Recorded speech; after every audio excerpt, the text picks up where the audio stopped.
Start. All right. Well, welcome to In the Light Bulb Room, a series of critical conversations brought to you by the Ralph Ellison Foundation. We do conversations on race, culture, identity, you name it. Those social conversations that are difficult to have, we have them here in the Light Bulb Room, based upon Ellison, Mr. Ellison, the author of Invisible Man.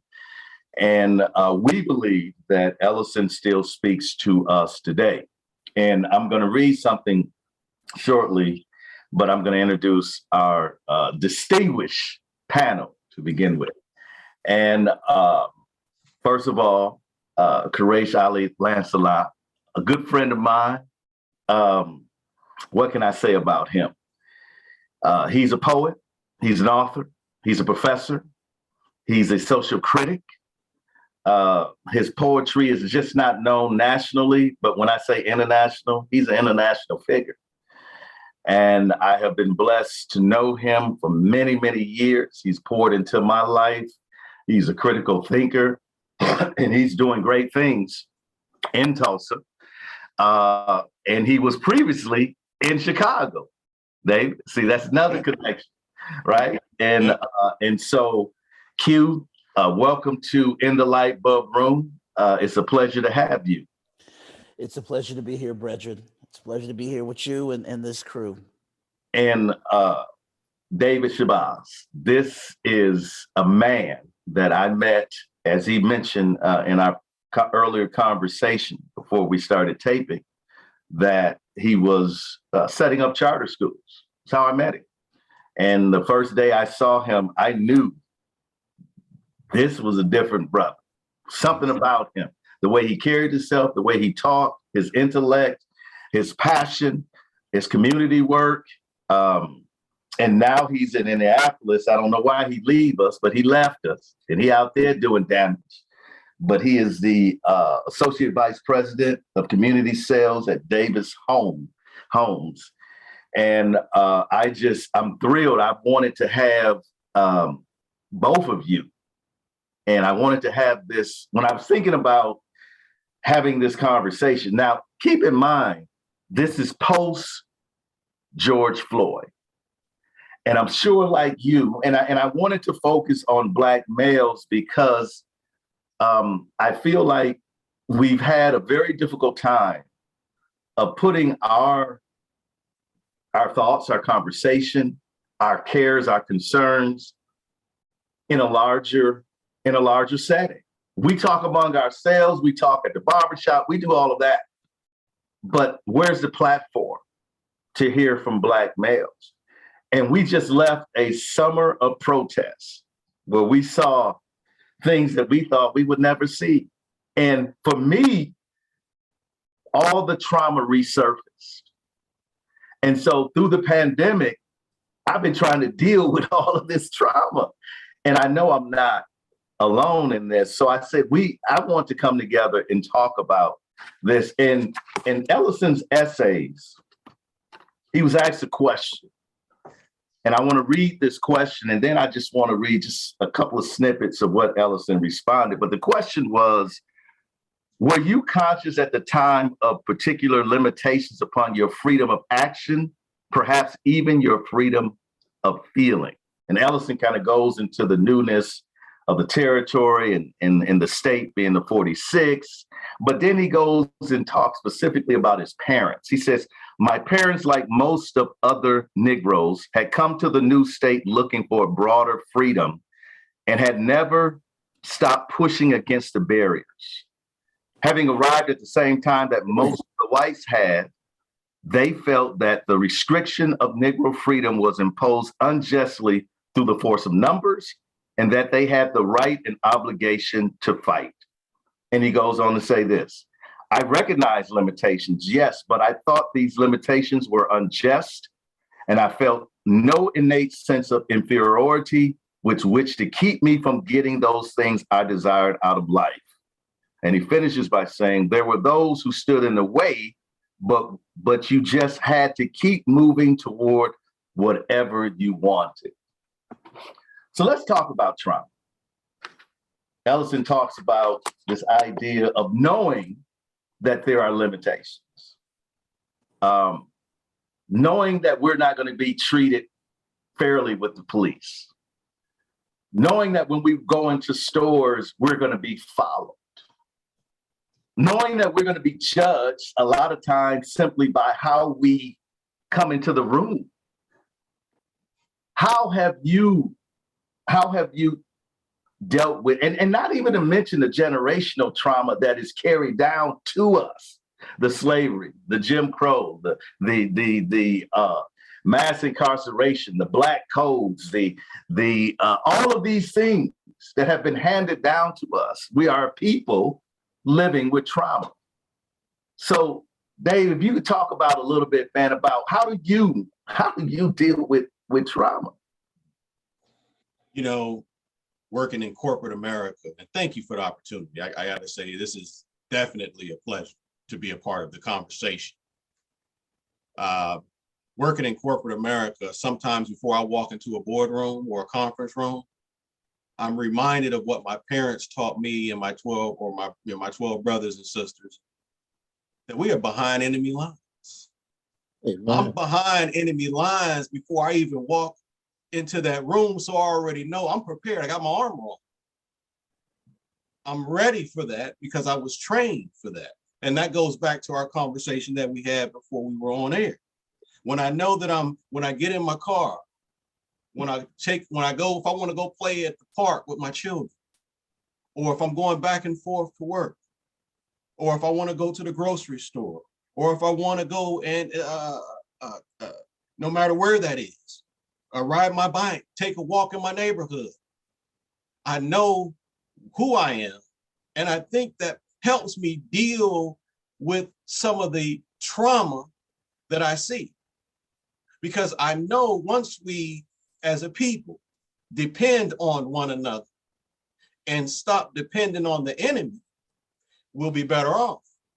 But as long as you depend on the enemy, you keep going back to the same enemy for the same solution. He don't have no solutions for you, but we keep going back to him. That's insanity. So we as Black men have to say, wait, we need to leave this man alone. Let's focus and pool our resources together.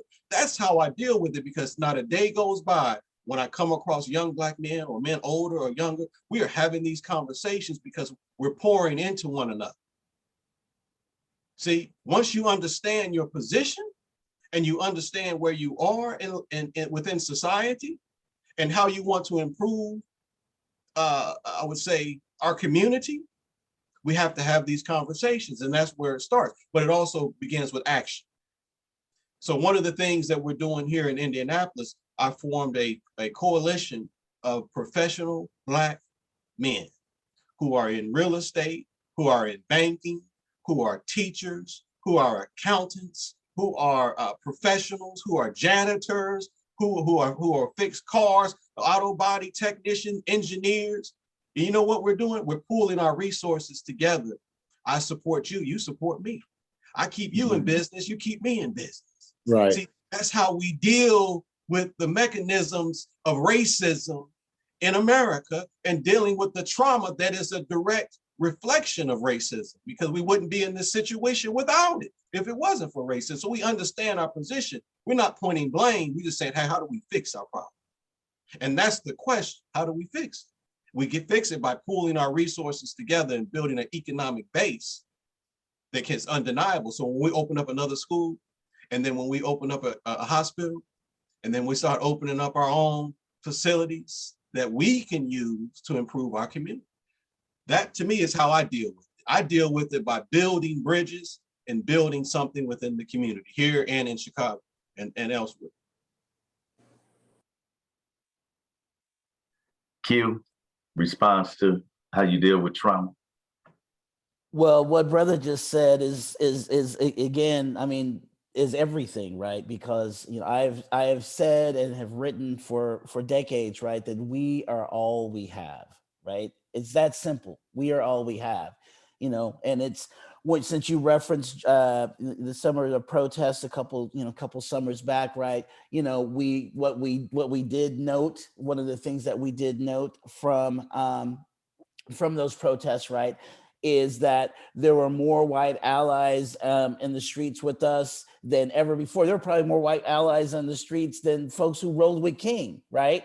But at the same time, we are all we have. And it's incumbent upon us, as David said, to be the change that we want to be, right? But going back also to the quote from Ellison, right, about limitations, right? And so one of the things, and I know David can probably speak to this too, and probably you too as well, Michael, right, is that, you know, I was born in Enid, right? I was born in Enid, Oklahoma in the mid 60s, and you know, left for Chicago in 1989, and have been back in Oklahoma now in Tulsa for about 3.5 years. But one of the things that, you know, can happen anywhere to folks who are not conscious, but certainly in Oklahoma, right, is, and I think in Oklahoma, it's a very particular kind of being drunk on the narrative, right? So my analogy for what it is to be a black man in Oklahoma is this, right? So there's a black man laying on the street, and there's a white man with combat boots on, and that white man has that combat boot on the brother's head. And the white man says to the brother, if you can move my foot from your head, you can get up and go, right? And some of us try and succeed. Some of us try and fail and stay on the ground. And some of us never try at all, right? And that is a part of the systemic racism and the trauma of systemic racism that we have been completely immersed in, right, for the entirety of our existences. But it's also about, as David said, what can you do? What do we do to change that narrative from being that black man on the ground who decides I'm going to stay there to trying to getting the boot off your head, right? And getting the boot off your head has to do with community, right? It has to do with folks working together. It also has to do, right, with individuals, particularly us as brothers, being able to come to some kind of, some kind of moment, epiphany, a Jesus moment, whatever you want to call it, but come to some kind of realization that says, in which we can believe and say to ourselves, right, that my identity, and this is a quote from one of my mentors, Baba Hakeem Adabudi of Third World Press in Chicago. This is one of his quotes. He said, right, you don't want to be a black person who defines yourself by your proximity to white people, right? And again, that's everywhere. There are black folks and black men like that everywhere. But in Oklahoma, I feel like, having been away for 30 years and returning, the consistent beat down and wearing down of one's psyche can be perpetually traumatic if one doesn't find whatever your spiritual path is, whatever your community group is, as long as it's positive, to help us, right? Particularly brothers, right? Because we get beat on so much, and we even get beat on by black women too, but that's a whole nother conversation, right? But to be able to say, I define myself, right, by my relationship with whatever the higher power is in which I walk with, right? And I define myself by my worth. My worth, it can only be defined in context, in my opinion, in context to the community in which I'm a part of, that I'm helping to improve, that I'm helping to move forward, right? Yeah. And that for me is how, again, after 28 years in Chicago, 2 in New York, in the hood on the south side of Chicago, I got to tell y'all straight up, right? Having been back in Oklahoma for 3.5 years, and I have seen freshly dead brothers on the streets on the south side of Chicago, right? I've taught in the juvenile prison in Chicago, right? I have worked with 5 generations of gangsters, right, in Chicago. But still, after all of that work and the work that I'm doing here in Tulsa, Still to this day, nothing frightens me more than seeing a white man wandering down the neighborhood somewhere, making me uptight because I don't know what his MO is. Yeah. I don't know what he's coming from, right? But all of that again is cycling back and even talking about, you know, all of the young thugs and gang, I won't say thugs, you will say young street entrepreneurs and in street business that I worked with in Chicago, trying to help them find what we're talking about, how to help them try and see themselves beyond the block. Starts with having being able to look yourself seriously in the eye or in the heart or whatever, and having the realization that I am worthy and I am worth, and I can transcend this trauma because I am worthy and because the community around me is here to help me and I'm here to help them. Yeah. Well said. Well said. Amen.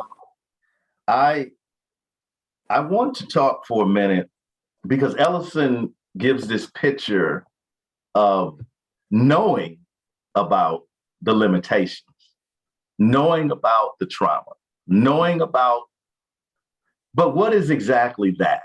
Can we define, because we have folks on here that I'm sure would want to hear what trauma do Black men feel? And let's start from a very early age.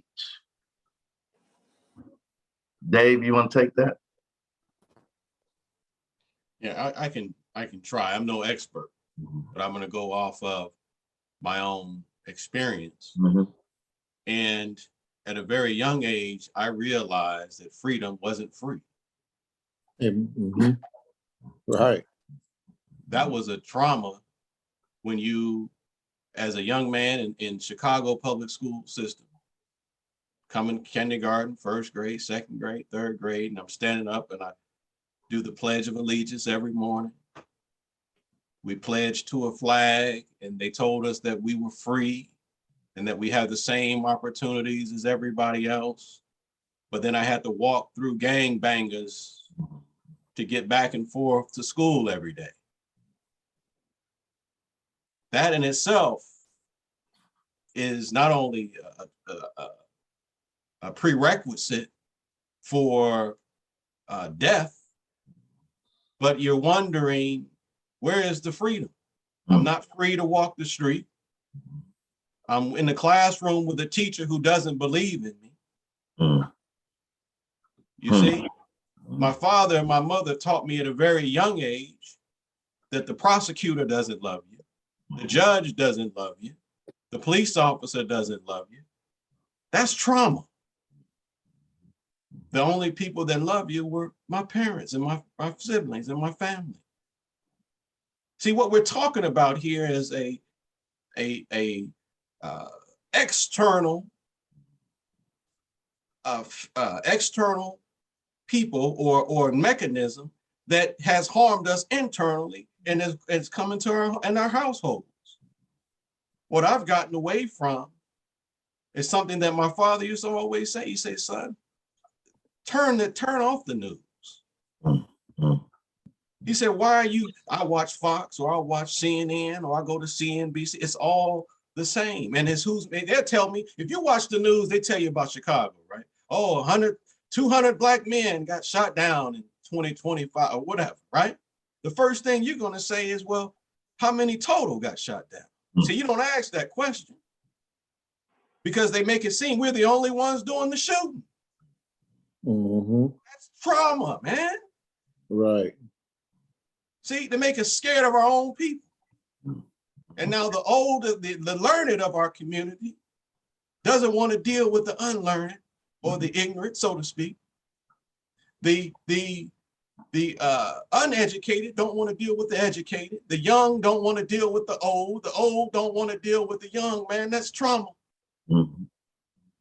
And we got to call it for what it is. So we have to turn off the tube and we have to come together collectively.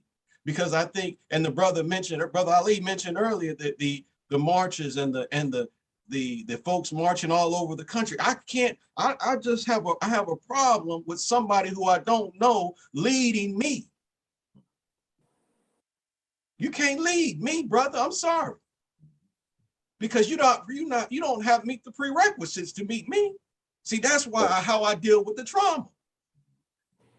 You see what I'm saying, brother Michael? Absolutely. Absolutely. That's how I deal with the trauma. So I'm a strong black man. Mm-hmm. No matter how you slice it and dice it. Yeah. Yeah. And I would use profanity, but I'm not going to, because this is yeah, this is this is PG. I'm not going. This PG. I'm not going to do it. But I guess to get back to what I was saying is, when I talked about, we just have to. What I'm telling you is that we just have to control our own narrative, and that's how I deal with the trauma. I don't let anybody speak for me. Nobody can tell me how I feel or what I think. There's no noble person out there that it maybe put together a program, BLM or whoever. They don't speak for me. I speak for myself. And I think once we come together and stop allowing people to speak for us, and we start speaking for ourselves and come together as a community, that's how we deal with the trauma. We already know that we've been dealt a bad hand, but there's nothing that we can do about it but go out and fix it ourselves, instead of leaning on the same person that told us that we were free and that we never were. Very powerful, extremely powerful, and I agree with you. The strength to, because trauma is almost like it's a weight you carry every day, right? Right. Yes, so high, you can't get over it. So low, you can't get under it. That's Parliament, by the way. You remember Parliament? Just saying. But the reality is, it is. And when you were talking, David, I was thinking about, and Q, I want you to answer the same question, but I was just thinking about the anger that comes along with trauma. And I found myself extremely angry when I saw on display what happened to brother George Floyd. It broke me, but it angered me. And I thought to myself, why? Why does a person have to endure this? Why? What did I do to deserve this? Mm-hmm. Right? And we carry that around with us every day. And I too, I'm from Milwaukee, so I'm not too far from Chi-Town. So and Milwaukee is a baby Chicago. If you have been to Milwaukee, you've been to Chicago, and vice versa. And there's all types of trauma when you're growing up and you're trying to make your way as a Black male. And it took that, and David, you talked about this understanding of yourself. And really, this is Ellisonian, because Ellison is talking about, I'm invisible simply because you refuse to see me. I'm here, I'm present, right? But brother Michael, I don't care if you see me or not. I know you see me. But see, I'm the type of Black man, I don't care if you see me. Yeah. But you gonna see me. But you gonna see me. Right. See, what we have to get, we as a people always, and I'm not saying anybody here, we look for approval from the wrong people. I want approval from my wife, man. Right. Not somebody that's out, that doesn't have any vested interest in our community. Once the riots and the marches was over, our community was still in the same condition. Nothing's changed. Yeah. They made millions of dollars off of that movement, and we got nothing. Right. They don't speak for me. I'm sorry, brother. I'm a little passionate. No. I love the passion. Hey, Q, you want to talk a little bit to that? Yeah, they don't speak for us, bro. You speak for yourselves. And I think a part, again, of what I was referring to earlier about claiming our own worth, right? In the midst of all of the guns pointed at us every second of the day, right?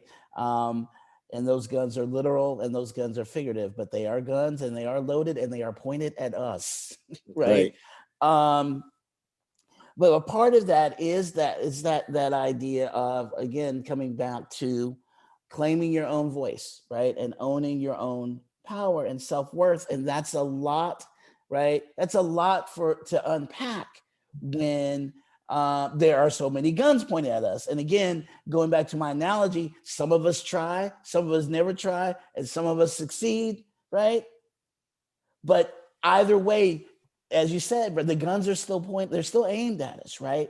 And then it makes me think about as well something else you said, going back to your youth in Chicago, and I moved to Chicago when I was 25, so I sort of became a young man. I became a man in Chicago, right?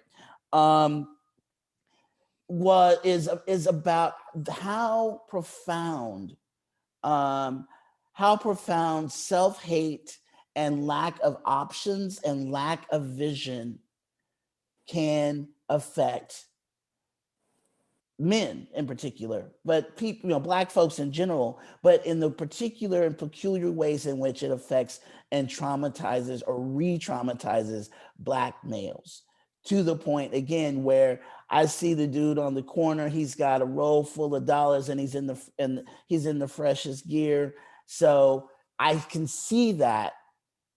So because I can see that, I can be that, and that's what I want to do. That's what I want to get, as opposed to being able, again, to see beyond the block, possibilities beyond the block that come through primarily education, but even just hard work, right?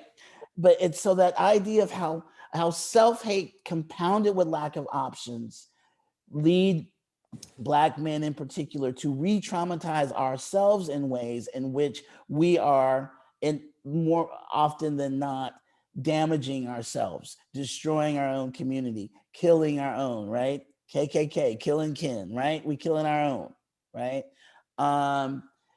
And how, again, in the midst of these limited options and limited vision, that we can hate ourselves in ways that are so profoundly and uniquely Black and male, right?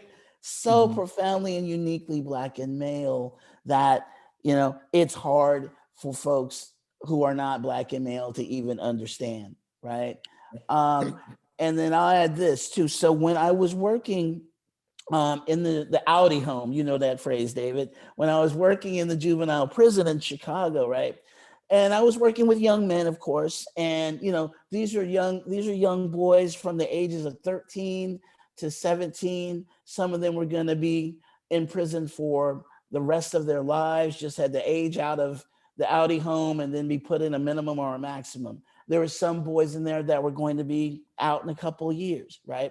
But one of the most profound experiences I had working with these boys on writing. I'm a poet, I'm a writer. So we were engaging in them writing their short, some of their truths, some of their stories, right?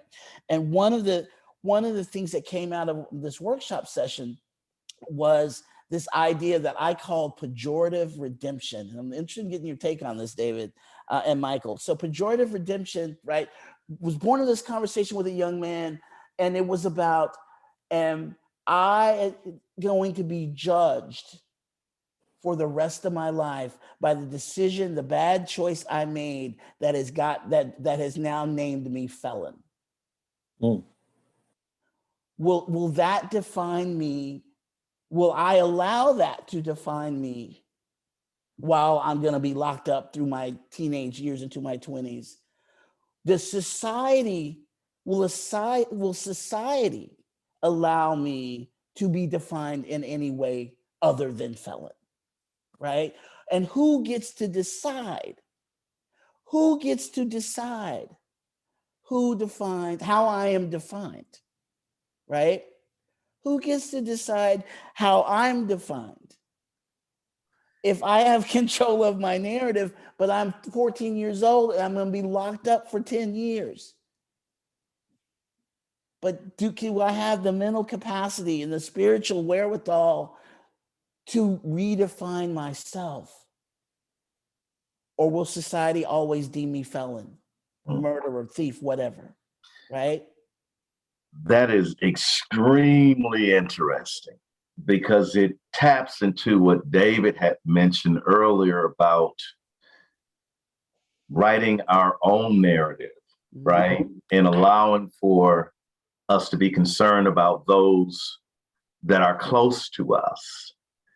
But that's very deep what you're talking about, because for Black people, let's just even talk about, from Negro to color to, we have always been a people that have been defined by external forces. Like we've never been the narrators of our own story. I mean, we've had revisionists, with W.E.B. Du Bois and others that tried to come back and rewrite it in a more accurate way. But clearly, we have never been the masters of our own story. And so your situation, Q, that you're talking about, society is going to say, you're a felon. No matter what you do, no matter what you achieve, no matter how you change, because we don't control that narrative, right? And I mean, let's just be honest. I don't see us controlling it no time soon in the larger mainstream of society, because they've made up their mind what a Black man is. We've been stereotyped. We've been categorized. And that decision has already been made, because I know you've heard this, but you're not like the rest. Oh, you're different. Or you're articulate, right? We've heard the sayings that simply say, well, you're just not like the other Blacks, right? Mm-hmm. Okay. And that's trauma. Living Right. with every day being identified by somebody else. Right. I had a woman tell me one time, oh my God, we're having a discussion. And it was a fairly, robust discussion. It wasn't out of control. But she stopped and she said to me, Michael, I know the type of person you are. And it shocked me. I thought the only thing you know about me really is my name. But her assumption is that I know you. I know I've gathered enough information out here that I know you. Her very statement caused me trauma, because here I can't even say who I am. No, I can agree. You know me. And so living day to day, and both of you are very successful, very successful. Somebody might even say you're an anomaly. Okay. We hear that all the time about Barack, like Barack is the only Black man that has enough intelligence to be a president, right? He's an anomaly. Okay, I get it. But so how do you carry that weight? And I know it's we get engaged and we do things, but Q, you're very much, literature is your thing, poetry is your thing, teaching is your thing. Do we see these certain things as art, music, literature, as therapeutic ways to deal with our trauma?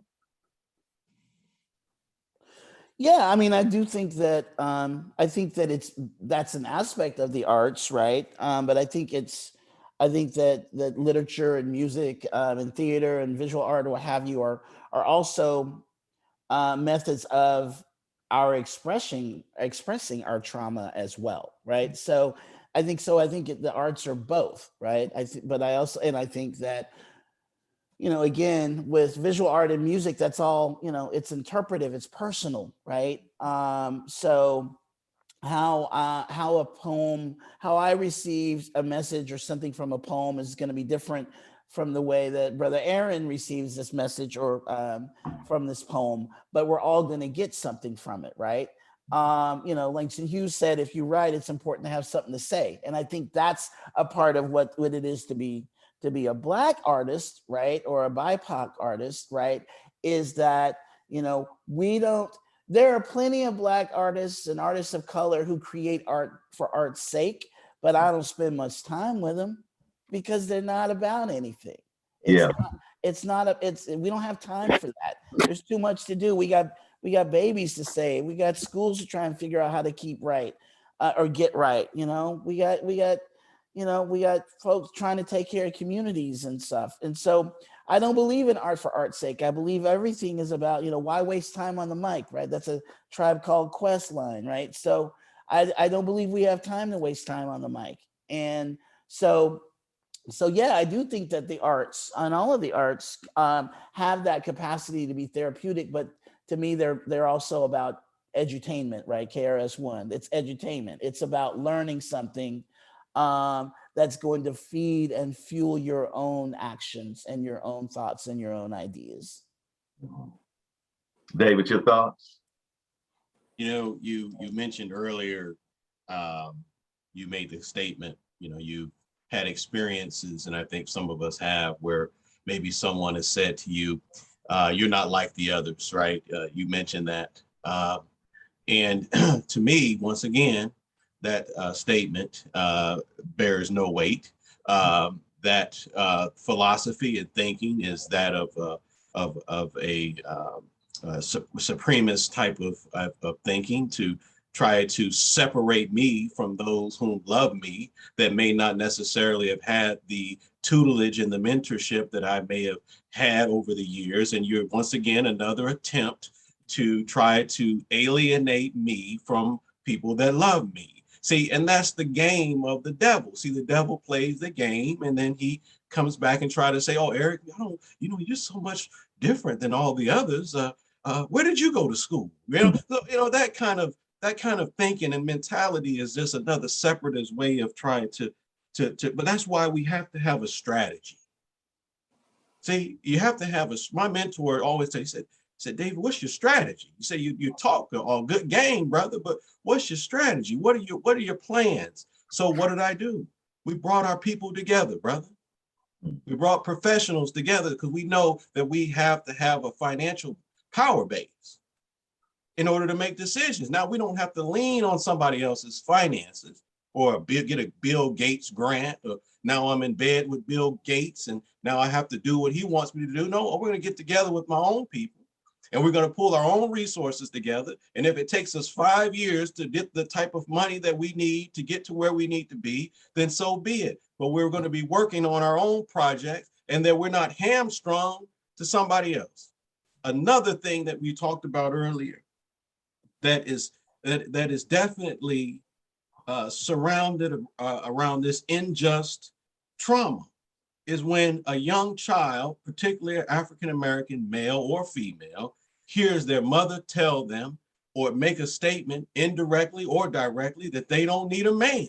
When they make that statement, and we're the only ones to do it, I haven't heard anybody else make that statement, and I've been around the world several times, and we're the only ones that make that statement, that I don't need a man. What does that say to a young Black man? And more importantly, what does that say to a young Black girl? That right there is a self-exploding, family exploding statement that is hard to repair. And look at the family. Just because you may not have found that one, sister, don't mean that you don't need the one, because I need you just as much as you need me. I would not be where I am today if it wasn't for a strong Black woman. See what I mean? So you have to understand that the game that's being played, you get on TV, somebody tells a sister, "Hey, you don't need a man," and they fall for it. Mm-hmm. And now look at the young men out here, they're lost. Every time I go to Chicago, Milwaukee's, Atlanta, Detroit, DC, I see the same thing. Young men, young boys, no father, mother raised them alone because she didn't need a man, and now look at the result of it. The young brother said he's helping, Brother Ali said he's helping brothers that are incarcerated, teenagers, at alarming rates. That's trauma there. if my mother were to tell me that I don't need a man, I'm thinking to myself, well, how good am I? Right. Right? Right. If my mother went around saying, man, your father ain't nothing, low down and dirty, I'm thinking, well, that's my father. You know, what am I? Am I the same? Do I fall in the same? Well, if he ain't nothing, I'm gonna be like him. See, we have to understand that words matter. So what we're talking about is behaviors. See, we're talking about behaviors, and what the brother said, we're talking about the subconscious behaviors and patterns, and that we see as long as we are following the mainstream, what they say, you know, I'll give you one more example. The housewives of this and the housewives of that, right? Yeah. You got one show that came on Netflix, and it had the realtors on there, and they're on there arguing. Beautiful black sisters on there arguing with each other. And that stuff, see, what we don't understand, what we forget, is that stuff is aired all around the world. It ain't just in your backyard. So it's aired all around the world. When Ice Cube made fun of Rosa Parks in barbershop, remember when they was talking about Rosa Parks and Jesse Jackson and Martin Luther King and all our heroes? That aired all around the world. So they said, if they don't respect their own heroes, why should I? Think about it, man. That's trauma. It is. And it's been Hollywood has put us on center stage in a way that travels around the world. And now we are having a conversation tonight trying to correct or address our behaviors that have led us down astray. Yeah, I mean, you really, I think etched in the point of trauma within the home, trauma within the community itself. Think about that. Yeah, there's not only trauma outside, but in the way that our communities are built. I grew up in inner city, 53206. HBO did a documentary on 53206. One of the poorest zip codes in the United States. 62% of all Black males go to prison in 53206. That's what I grew up in. That's trauma, right? See your friends getting locked up, your friends getting killed. That's trauma. Right. And you have to somehow figure out how to deal with that. And I want to say, I should have said this earlier. If you have a question, put it in the chat, please. Put it in the chat. I know even if you have a comment, put it in the chat. We would definitely like to hear from you. Ellison said something else in this article, this question that he had about limitations. And Ellison talks about being a kid in Oklahoma. And he says, as a kid, I remember working it out this way. There was a world in which you wore your everyday clothes on Sunday. And there was a world in which you wore your Sunday clothes every day. I wanted the world in which you wore your Sunday clothes every day.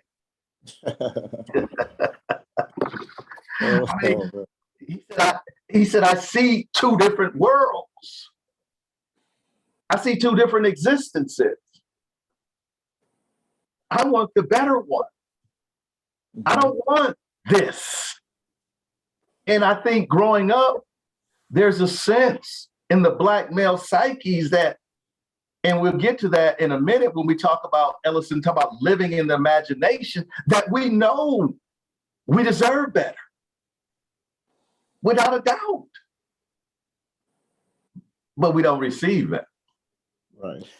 Well, not only do we not receive it, but we also start to internalize our own self-hatred and get drunk on the narrative to the point that we don't believe we deserve it. That's a part of the trauma and the re-traumatizing as well. Right. And it would be, it'd be splitting hairs to try and to have some sort of conversation or debate on which percentage is greater than the other. in terms of the outside or the external forces. We know that those are real, right? We know, right? I mean, right now, what in this state, we can't teach the truth about Black folks, right? That's illegal now. Mhm. We can't even teach about about Africans being brought over here from in the transatlantic slave trade. Can't teach that, right? Can't teach de jure or de facto systemic racism or prejudice. Can't teach that. That's going to make some white man feel like like we're talking badly about him. So what has happened, right? And to me, in my opinion, and what has happened in the last decade or two, right, is not only did Brother Amir get shot up in Minneapolis from another no-knock situation, and no-knock has been on the books since Gil Scott-Heron spit about it in the 60s, 70s, right? Not only are we still getting killed in the streets, but not only are we the incarceration, we are the prison industrial complex, period. Not only that, but now you've got laws, legislation, a new kind of Jim Crow that is not only like incarcerating the mind, incarcerating our truths, our histories, our stories, and that incarceration incarcerates us, and it incarcerates white folks and everybody else in terms of who we are. It perpetuates that narrative again that the 6 o'clock news does on Channel 9, right? That's the only time we're on the TV news is for, that's a part of perpetuating that narrative. Like David said, it goes all around the state, all around the world. That's what folks think about when they think about Black men, right? Because that's what they get fed on the daily, right? On the daily, right? So, but in addition to all of that, right? So we're still getting killed. We're still holding up the prison industrial complex. And now taking this back to Ellison's point, Michael, and now we have laws all across the land, and certainly in the state of Oklahoma, that actually even say, guess what, Black man? Guess what, Black folks? You're invisible because we're not even going to teach your history. We're going to make you invisible in K-12 education. Not that we weren't already invisible in K-12 education, right? But now it's like, we're going to fine librarians. We're going to threaten teachers. A parent can roll up and say, my son was upset because you taught about, I don't know, you taught a Zora Neale Hurston story, and suddenly that teacher's out. So there's also this overwhelming policy and policing of the right to use your damn mind. That is all. It's like a thought police. Let's go to Orwell for a minute, right?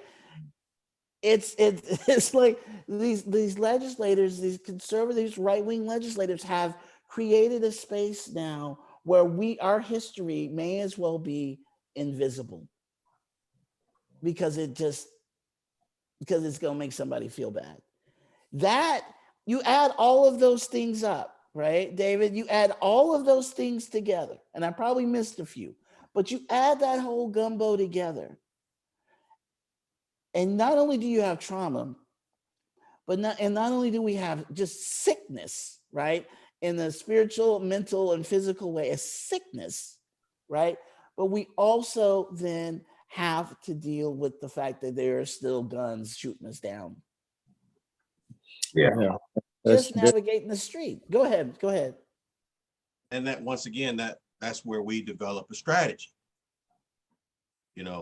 and maybe part of that strategy is, for example, the K-12 system, which I have some. David, before you respond to that, we have a question, and I think you will answer this in your response.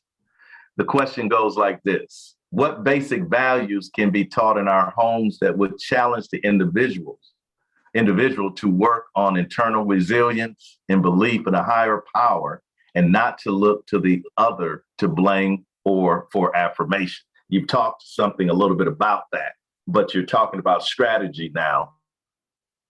What about?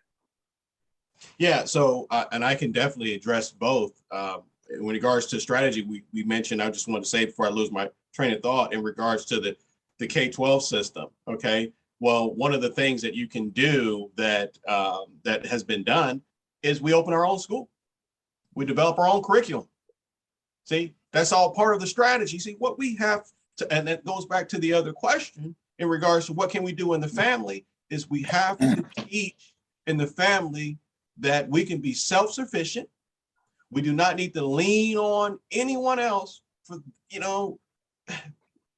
there was a bus boycott, right? If somebody wasn't treated fairly on the bus boycott, what did we do?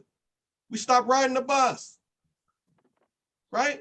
So that was a strategy that they came up with that worked. But the second part of that strategy, even Dr. King said, he said, we should have started buying our own buses. See, they could have raised enough money to buy their own buses, to move their own people, particularly the elderly. See, so we have to come up with a strategy within our homes. I'll give you a strategy that I use, that my parents use, and that I use with my daughter. I take her to school, public school, but I take her to school every morning. And I've used a strategy on how I taught my daughter how to speak to your teachers, how to speak to the administrators, what words, your word choices to use, to think 5 times before you speak. See, this is all a strategy so that she can reach her ultimate goal, which is to go on to a university, HBCU, by the way. That's where we put our dollars. So when she's speaking with a teacher, if she gets a grade that she's maybe not sure of, she's not rolling her neck. She's not getting loud. See, that's not part of our strategy. Our strategy is to ask a question in an intelligent way. And I taught my daughter how to deal with the police, because they've been trained to deal with you. See, so for example, when I told her, when you get pulled over, you roll all the windows down so they can see in that vehicle. We don't put our registration and insurance in the glove box. We put it up top on the visor. That's all part of the strategy, because I want my daughter to come home. See, if you know that you got that, if you're a parent and you have a child that drives your vehicle, take that registration out of the glove box and put it in the visor, because they're gonna say, oh, she was reaching, or he was reaching. See, this is all a strategy that you have to have. So in the home, we have to be very careful, and it ain't being no punk. You know what I mean? I had this conversation with a parent family today. I said, I'm teaching them these strategies. I said, look, you're not being a punk. You're just being smart because you want to come home. You want your children to come home. So we have to be, see, they've been trained to deal with you, but you haven't been trained to deal with them. You see what I'm saying? Right. So if after all of these incidents and tragedies that have happened, our life doesn't mean much to them, they don't care about who we are and what we're trying to accomplish. So I'm going to prepare my children to combat what they've already been trained to do. Where you going? Where you coming from? What's in the car? Where were you? See? I tell them, when they pull you over, you call me and you let that phone run, and I'm gonna record. Right. I'm laughing, David, because you reminded me of the time, man, when I was growing up in Milwaukee, we were routinely pulled up and asked that question: where you going? Like, what do you mean, where you going? Whose car is this? I mean, it was routine. But you have, and it's unfortunate, right? But once again, what statement did I make from the outset? We are behind enemy lines, where you want to believe it or not. I don't care if you're making $100,000 a year, a $250,000 a year. It doesn't matter. We are behind enemy lines, and you have to take the necessary precautions to protect your family and yourself. And if you're not doing that in 2022, you are missing the boat. You are missing the boat, and you're ill prepared. So someone said, what do? You prepare your family. You put food in your home. You do the things that you need to do to make sure that your family is prepared. You save money. You don't eat out anymore. I'm not eating. My father used to say, we don't know what kind of grease they using back there. We don't eat that. Because you don't know. You're killing yourself. We're already going to get hypertension and high blood pressure and diabetes, and because that's a part of the stress and the trauma. See, that's what it comes to. You start, man, my heart, I got chest pain. Yeah, because it's the trauma of you driving back and forth to work and don't want to get pulled over. That's stress, man. And we have to understand that that's all trauma. So we can't leave our little boys and girls ill prepared to how to deal with certain things. I teach people how to, my day job is I help people get their, prepare their families to own a home, to be able to help them children go off to college, to be able to help them save and invest in areas where they can help them have a strong financial base. I have people that I've had them pick up investments, $10 a paycheck. If that's all you can invest, just put $10 a paycheck into some type of retirement, annuity, Roth, or whatever the case may be. Because we have to be prepared when that child goes off to college, because now if you don't prepare them, see, this is strategy we're talking about. Now they're going to be in a boatload of student loan debt, and then they major in some type of program that they only make $40,000 a year with $100,000 in student loan debt, and now they're trapped because you were ill prepared. That's the truth. Right. There's no way in the world. See, the strategy is I'm not going to take, my daughter's not taking out any student loans because she'll be strapped.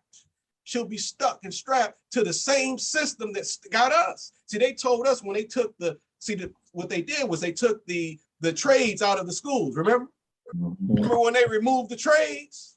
When our parents, remember our parents could, one parent could work. Remember that? Take care of the whole family. And then what did they do? They got rid of the trades. When they got rid of the trades, then they flooded the community with crack cocaine. And now the black man can't find a job, so he turns to drugs. And then he says, then the system says, well, Miss Jones, your husband can't be here if you need to get assistance because he can't find work because now the jobs have been shipped overseas. And see what I'm saying? It's all, and now you send your children to school, but what did they tell you to get? They told us to get student loans. And then now we're strapped with student loans. See, our strategy has to change. We have to change our strategy, our approach to things. If your child is taking out student loans, I would tell you to figure out a way to end that.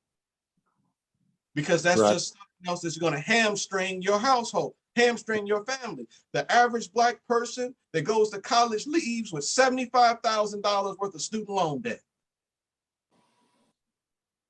And only make about $40,000 a year. That's crazy.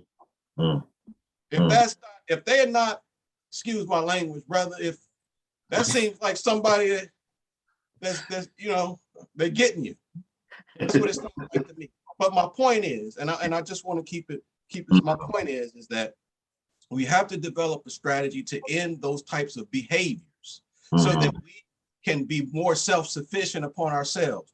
Why would I spend my money with a beauty supply store that takes their money and goes back to the suburbs? Why would I spend my money with a gas station that's not invested in my community?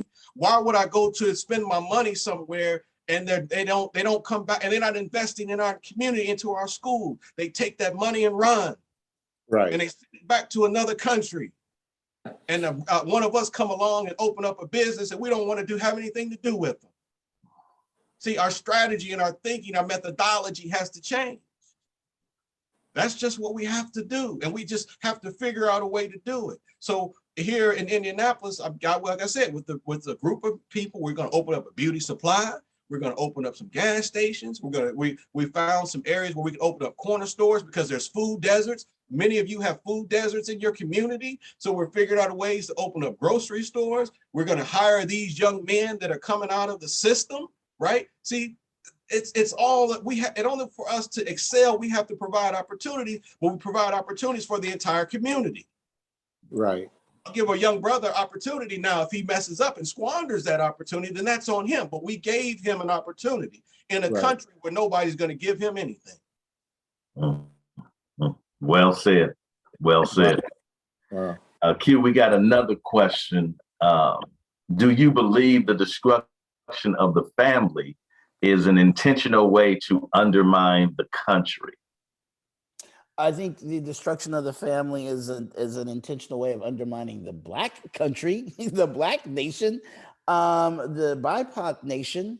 Yeah, I do. And I think, it's interesting. One of my closest homeboys, a poet named Tahimba Jess, won the Pulitzer a couple of years ago, and he's always talking to me and paying attention to what is happening particularly in the arts and certainly in literature, but also in pop culture, regarding, in particular, about how Black women speak about Black men, about what is the current state in pop culture, right?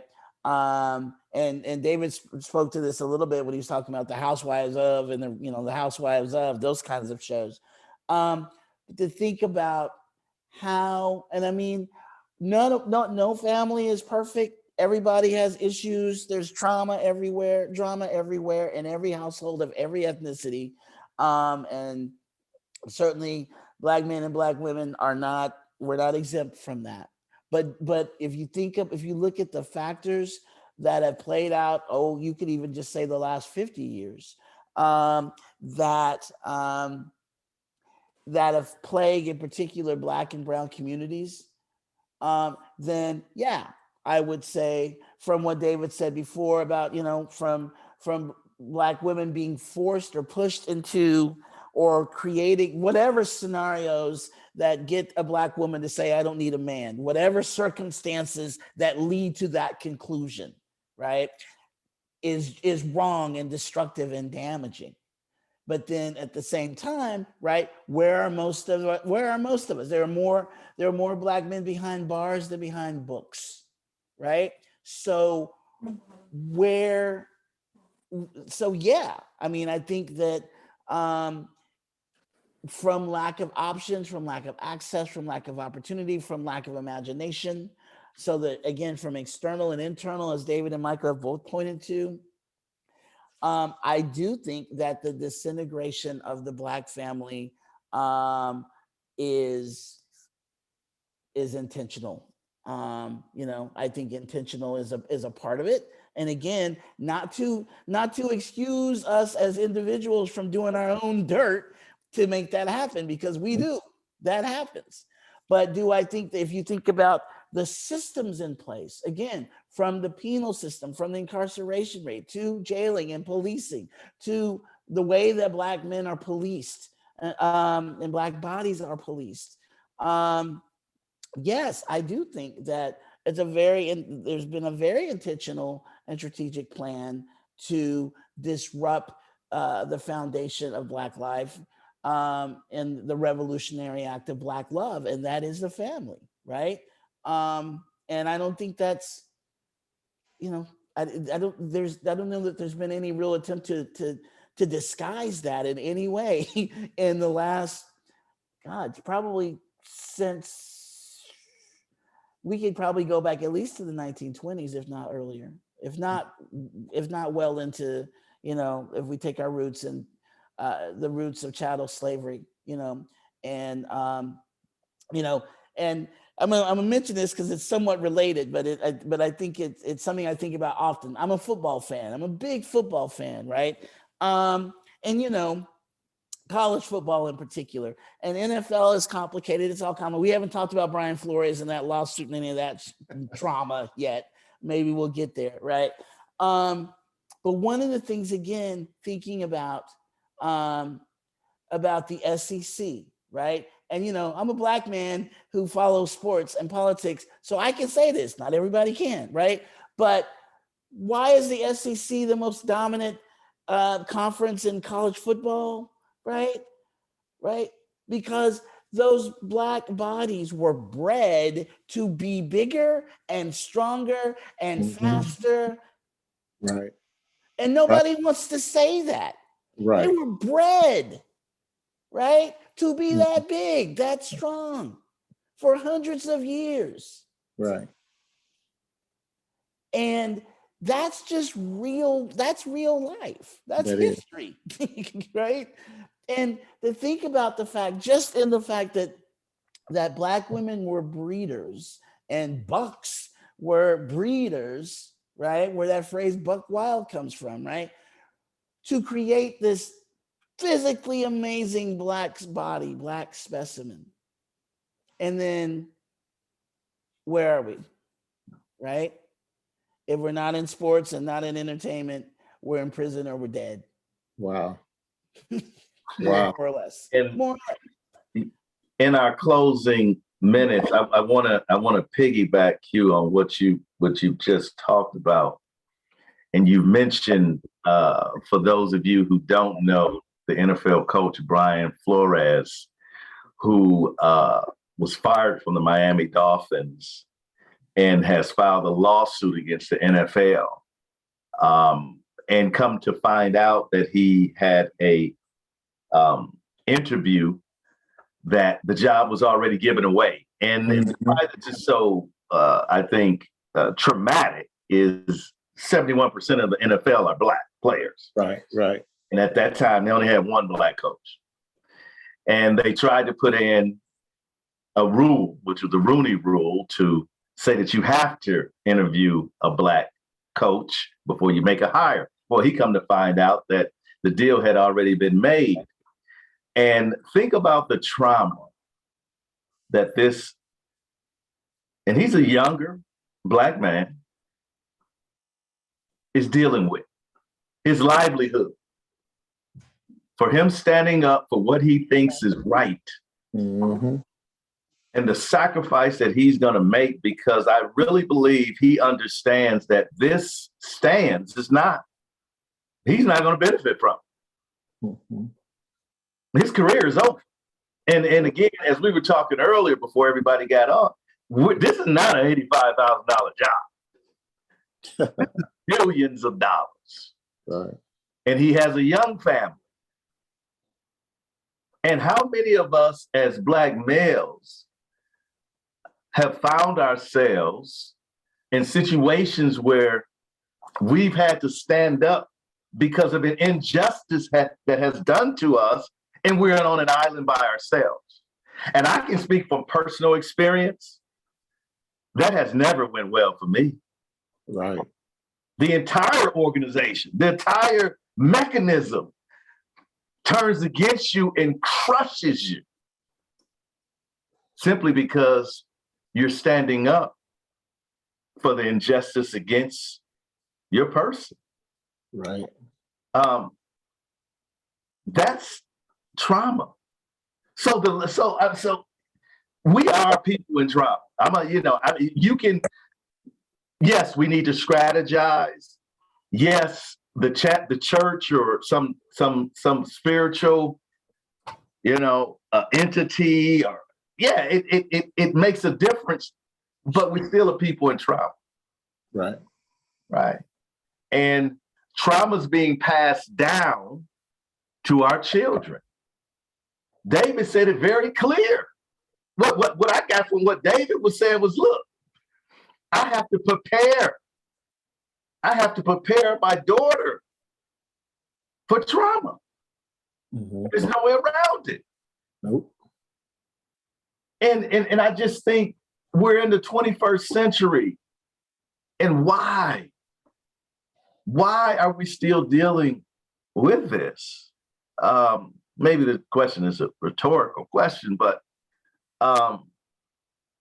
I want to, in our closing, and then there's another question, and then we're going to close because I want to be respectful of everyone's time. Great discussion. But this is a question that says, this is from Larry Lawrence Hellman, good friend of mine. Do panelists believe there are white people who, though they have not been subjected to the trauma so well described by the panelists, nevertheless agree that it exists. So white trauma for white people exists. Absolutely. That is an ugly product of American history, and who are as incensed as the panelists are at the injustice of it all. If so, what would you urge such people to do? So white people in trauma, understanding what's going on, understanding that this is part of American history, the trauma that's been put on Black people as well. What suggestions do we have for them? Because clearly, Black people do not have the monopoly on trauma. Okay, you can grow up in an affluent white neighborhood and have trauma. Right, bullying causes trauma. Ostracism causes trauma. Rejection causes trauma. So clearly, Black folks don't have the monopoly on that. I mean, we know there is Black trauma. I don't say white people have anything like it. So he's not equating that. So how would you respond to that, David?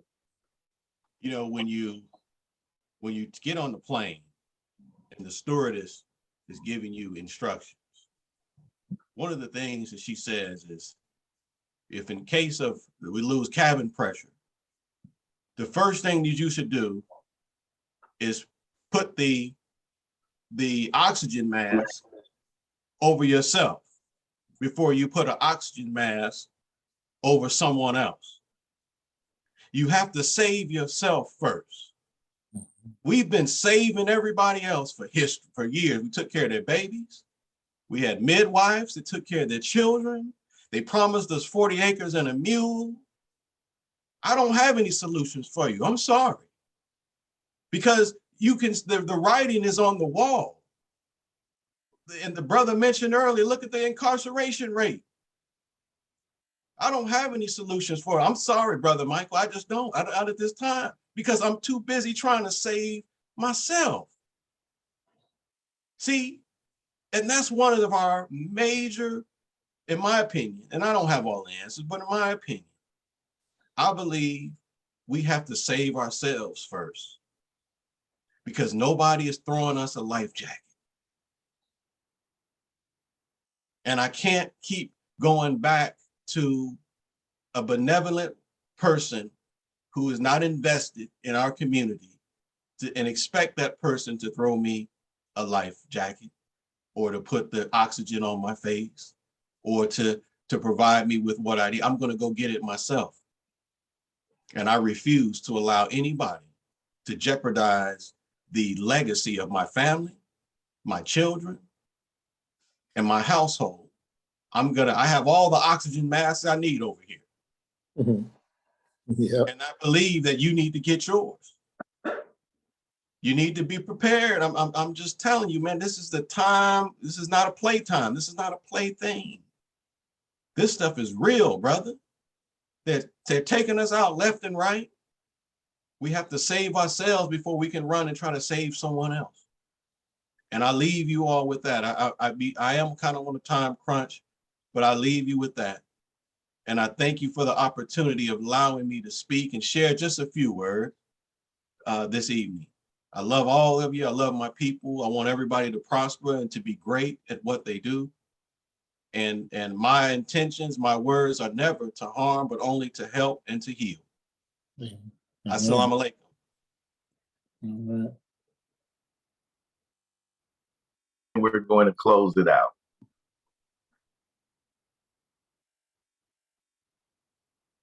Oh, shoot. Q, you hear me? Oh, I'm sorry. I do now. What did you say? I said, if you want to respond to that, the comment. Well, I don't know what to say after David's powerful statement right there. I mean, I'm trying to find the question again, but well, it's really about recognizing that trauma, that white folks, of course, do not say that they have the same trauma as Black people. No, of course not. They could. That would be completely historically inaccurate. but acknowledging that white folks do have trauma. as well. Of course, white folks have trauma. And again, I grew up on the poorer side of Enid, Oklahoma, and there were very, very poorer than we were, white folks who had their own trauma, and again, there's no country called Whitelandia, right? And so if folks actually think about where their lineage comes from, as opposed to living in the construct of whiteness, right? Like there's not been a people on the planet who haven't been enslaved by someone, right? So, and usually 9 times out of 10, with the large exception of us, they're enslaved by their own, by their own people, right? So yeah, white folks have trauma. I don't think anybody's going to deny that, but at the end of the day, right? I think about something that when I'm sort of teaching, leading racial healing circles, which is something that I do as a part of my work at the university, I go to this quote, this exercise from Dr. Joy DeGruy, and I'll just summarize it very quickly because our time is tight. So Dr. Joy says, right? So black racism exists and white racism exists, right? Define white racism. Well, white racism, you can define it in, and how does white racism manifest? Well, lack of access, lack of, we can't live in certain places, lack of education, laws that, that rule our lives in many ways. And then she says, so in what ways does black racism, in what ways does a black person being racist against a white person adversely affect a white person? And the answer is crickets, right? So can black folks be racist? Yeah, absolutely. We can possess the ability to have great disdain, if not anger, towards white folks. But that anger, that disdain doesn't adversely affect that white person in any way, shape, or form whatsoever, right? Yeah. And so with that, within the context of that lesson, you should check out her book, Dr. Joy DeGruy. But in the context of that, yeah, white folks have trauma, but your trauma is nothing. Your trauma does not affect your ability to get a student loan, get a car loan, get a house, get that house, secure that business deal. Your trauma does not impede you. Our trauma can impede us. Yeah. If we don't work through it. And I want to clarify my interpretation of Larry's statement. He clearly wanted to simply state that he understands the unjustified trauma that Blacks experience. So that was his statement, which I think is an interesting sort of thought, because there are individuals outside of the community that support the community, and there are individuals that are raising, let's be honest, Black boys, white parents, white mother, Black father, that are very intimate with Black trauma because they can't run from it, right? They're mother of a Black child. I want to thank both of you for being here tonight. I really appreciate the robust discussion. We are a people in trauma. However, we must strategize. We must find whatever that is that's therapeutic to help carry us through. And I think I want to end this with just something that Ellison said. Ellison said, and this kind of sums up, I think, some sort of the tenets of what we've been talking about. Ellison says, increasingly enough, by early adolescence, the idea of a Renaissance man had drifted down to about 6 of us. Now, this is Ellison in Oklahoma. 5 of his friends, this idea. And we discussed mastering ourselves. This is what David was talking about. This is what we discussed, mastering ourselves and everything in sight as though no such thing as racial discrimination existed. And this is what's most powerful in what Ellison says. As you can see, quite a lot of our living was done in the imagination. Mm. Wow. In the imagination. And he could have said vision, right? He could have said what we see our lives to be, what we're striving for. That's what we're doing. And while we are in trauma, yes, the trauma does not paralyze us. Q, you talked about some don't get up, but some do get up, right? And I'm looking at definitely people that do get up. And so I want to thank you for attending in the light bulb room. I want to thank everybody. Thank you for your questions, your input. We really appreciate it. And I guess, you know, my goal in this is to not only express our trauma, but I wanted others to understand the depths of that trauma. So I really appreciate all of our brothers and sisters that have attended, regardless of your hue. We appreciate you. Thank you, and good night. Good night. Thank you. Good night.